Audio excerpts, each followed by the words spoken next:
Que la paix soit sur vous, les Gaulois et les Gauloises, courageux résistants et opposants, à la dictature sataniste qui bientôt ne sera plus mondiale mais locale, puisque nous aurons réussi à bouter les satanistes hors de France et à y rétablir la monarchie. Dans cette vidéo, je vais vous parler du concept de flamme jumelle. Donc c'est un concept du New Age qui en fait un nouveau package, un nouvel emballage pour le vieux concept d'âme sœur ou de grand amour.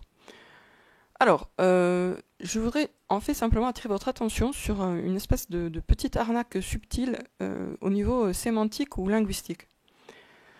Donc, si on considère que flamme jumelle est un synonyme pour âme sœur ou pour grand amour, d'ailleurs on va regarder ces trois thèmes-là, donc âme sœur, grand amour, flamme jumelle.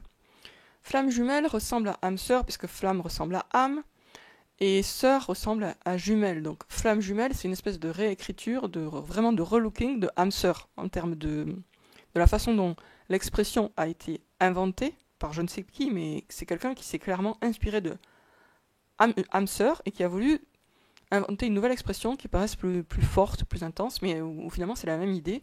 C'est juste qu'on a rajouté le FL et qu'on a remplacé sœur par jumelle qui paraît encore plus puissant, plus fort. Voilà. Maintenant, si vous comparez simplement âme sœur et amour. Dans la phrase par exemple, il est mon grand amour, on peut remplacer grand amour par il est mon âme sœur. C'est à peu près le même sens, c'est même le même sens.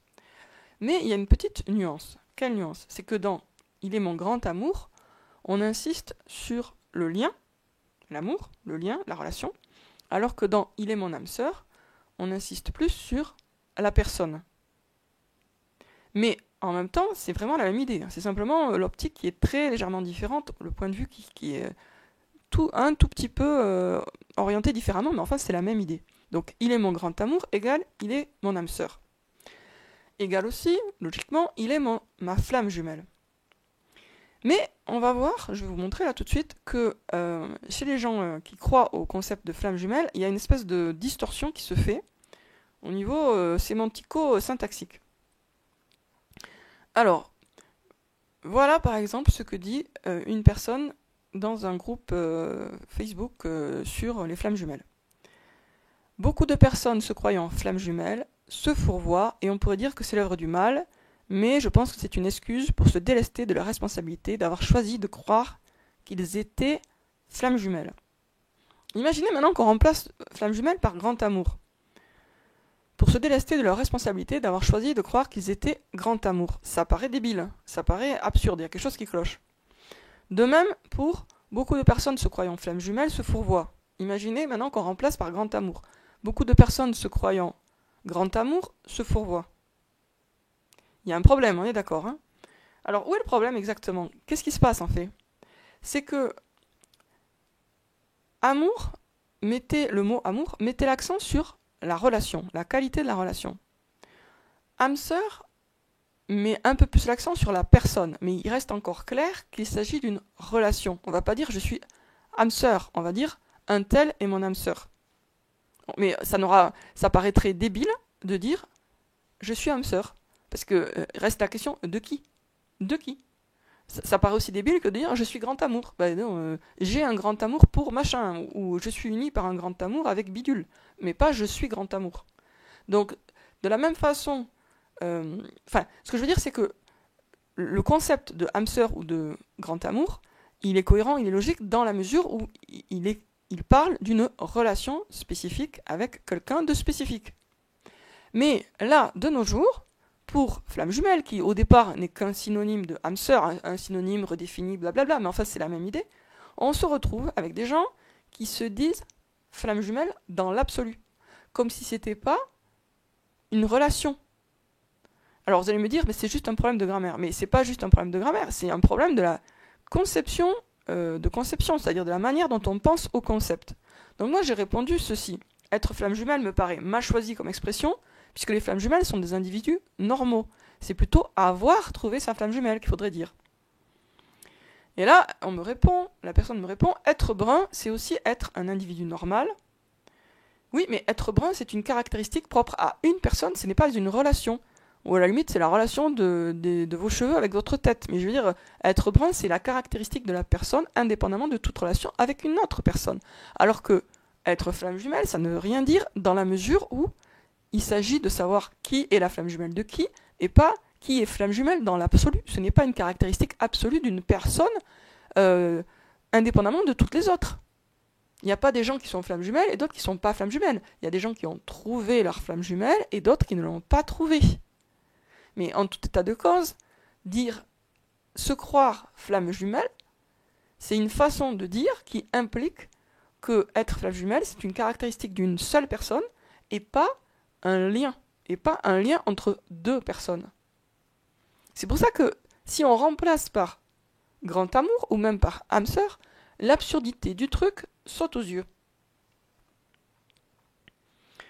Et alors, on me répond aussi, je n'ai jamais insinué que les flammes jumelles étaient des êtres extraordinaires. Mais si, à partir du moment où on croit que être flamme jumelle, c'est être quelque chose de particulier, si, on classe les flammes jumelles comme des êtres humains à part, qui auraient, je sais pas, c'est comme si on les classait parmi les surdoués ou autre chose. Être surdoué, c'est pas quelque chose, c'est pas de l'ordre de la relation, c'est quelque chose, c'est une caractéristique de la personne en elle-même. Mais être flamme jumelle, ça ne veut rien dire dans la mesure où ce n'est au fond, si on réfléchit bien, que un mot pour parler d'un certain type de relation avec une personne bien précise.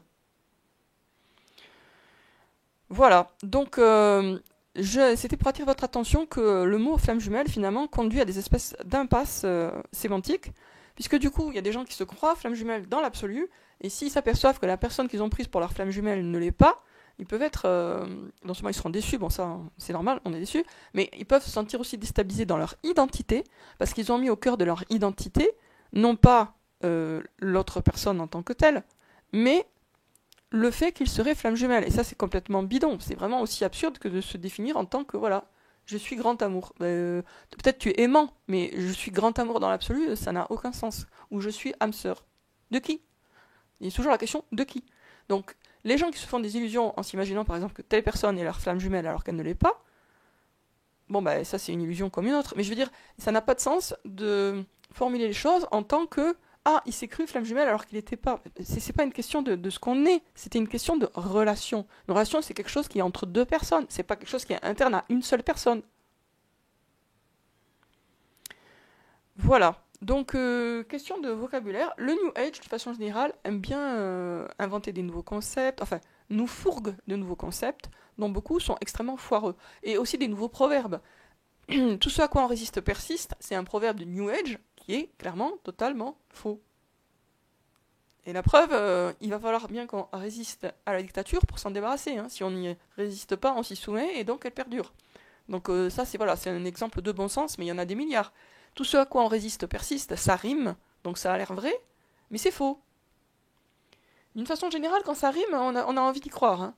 Mais c'est un proverbe récent, ce qui est toujours un mauvais signe pour les proverbes, parce que les bons proverbes, ils sont vieux, ils sont anciens. C'est la sagesse des nations, la sagesse des siècles. Mais là, le proverbe qui date d'il y a 5 minutes, méfiance, méfiance.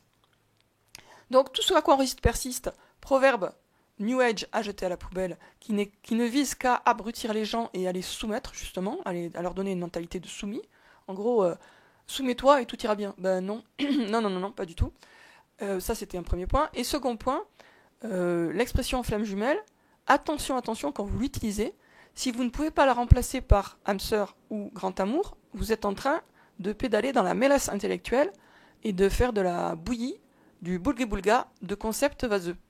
Voilà. C'est important d'avoir conscience du sens des mots et de la logique des choses, parce que sinon on peut se faire embarquer dans tout et n'importe quoi, et c'est ce qui se passe pour beaucoup de personnes d'ailleurs. Donc c'est important d'être vigilant sur les mots, leur sens, la manière dont ils sont utilisés dans les phrases, si on veut garder un esprit à peu près lucide et critique. Sur ce, je vous dis à très bientôt les amis.